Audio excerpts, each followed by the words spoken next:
Okay, so this current situation of not getting any ideas actually brings me to my first video because it's something that I really want to discuss. Just because I know a lot of people that are insecure, self conscious, they have really low self esteem, um, you know, and it's sad to see because every person is beautiful in their own way. And there's so many of us, mainly girls, but there are guys out there. They just won't admit it. But there's so many of us that we base our opinion on ourselves on, and I can't even blame it on the magazines or the TV or anything like that. That's more the younger girls, which I'm not approving at all. But anyways, I'm more talking like from high school and college, places like that where you see that one girl that you just look at her and or that one guy and you're like, they were the cool kid. And it's like your subconscious kind of aspires to live up to those measures, not entirely be that person, but dress like them. I think that's where most of our self consciousness and low self esteem stems off of, because not only are we influenced from childhood in these movies and all these gorgeous princesses when we're kids, and it kind of gives us a higher bar to meet. And for the boys, princes when we're kids. I'm trying to keep this as boy girl as possible, as unisex as possible.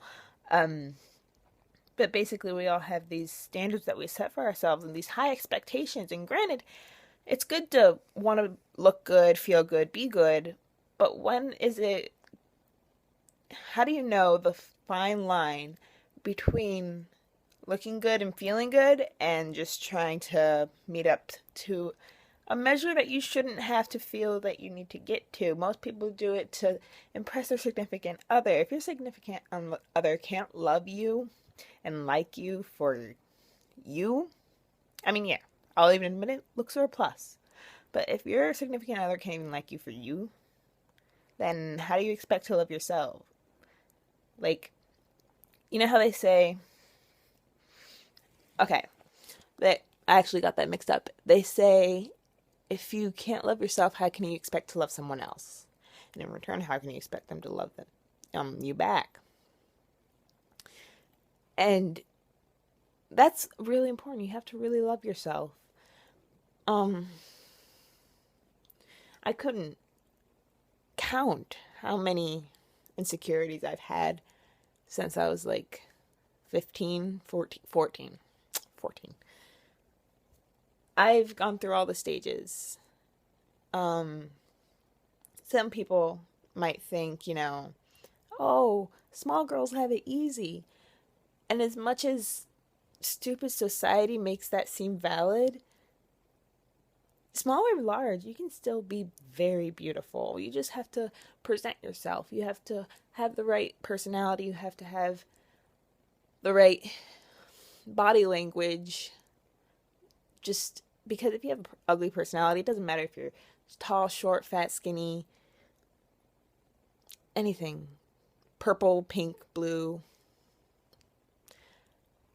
You're still gonna be ugly if you have an ugly personality. I know so many pretty girls who are so worried about their outer image that it makes them ugly, because you see them and you're like, they're beautiful. Oh my gosh. And then you talk to them, you're like, why? Why are those two paired together? Like, you're a horrible person. You're not pretty anymore. Have any of you ever felt like that? Or like a guy who you meet him and you're like, oh, this guy can totally be a friend, and then you guys become friends, and then you realize, God, he's a douchebag. It sucks. It really sucks. And it's all based, again, like I said, on this image that society gives us. It is ridiculous. I mean, if society didn't give us such high standards to meet, I could just imagine how the suicide rates would be lowered. I could just imagine how the bullying would be lowered. Like, I could just imagine how much it would change people's lives because they're not going to have to grow up worried about that anymore. Like, the future generations would be so much better off mentally and emotionally. I mean, yes, other things are important, but this is too. Like, no. There needs to be a change. People shouldn't be insecure to the point of sometimes even harming themselves.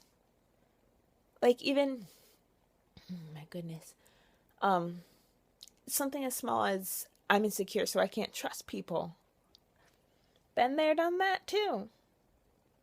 I'll tell you right now, I'm the holder of the golden grudge. You mess me over and I'm never going to forget it. I'll forgive you, but that'll be basically the end of it. We will basically just be acquaintances. And it sucks to not be able to trust people. It really does. Because you know those days where you just come home from school or work and you just want to pull your freaking hair out because you're just so frustrated. But then, obviously, some people do pull their hair out. Not judging. But then there's those of us that are just like, you know what? I'm so pissed I could cry. And some of us actually do. I'll admit it again. I bawl my eyes out when I'm pissed. You would think that I'm the biggest baby in the world because I will cry. Just because we're all worried about how we look to other people instead of expressing how we feel. And somewhere or another, whether you want to admit it or not, somewhere deep down in your soul, you're going to say yes to agreeing with this because it's true.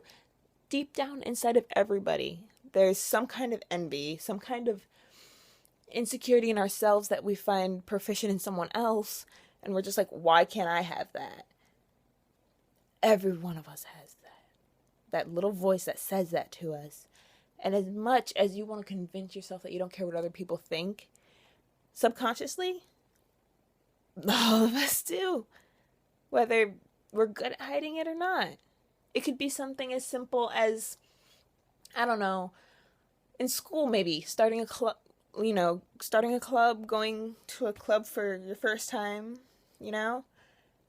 and walking in there and worrying about what answers you're going to say to, the meet and greets, or even in regular classes, what answers you're going to give. Are they going to make people laugh at you? Bam.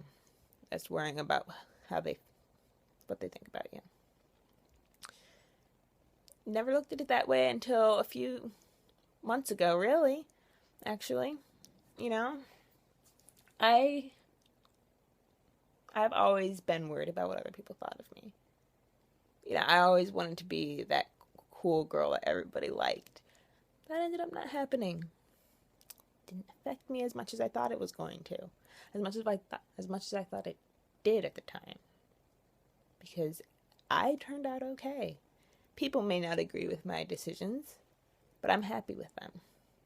I am a happy, happy person. And we all need to find that little piece of us that makes us happy.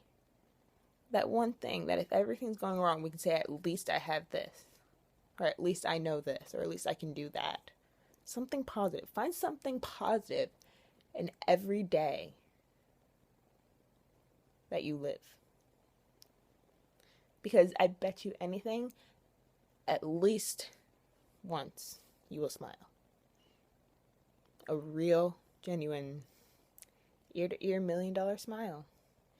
You could have one tooth, no teeth, or all your teeth. It's still going to be a gorgeous smile. Till next time.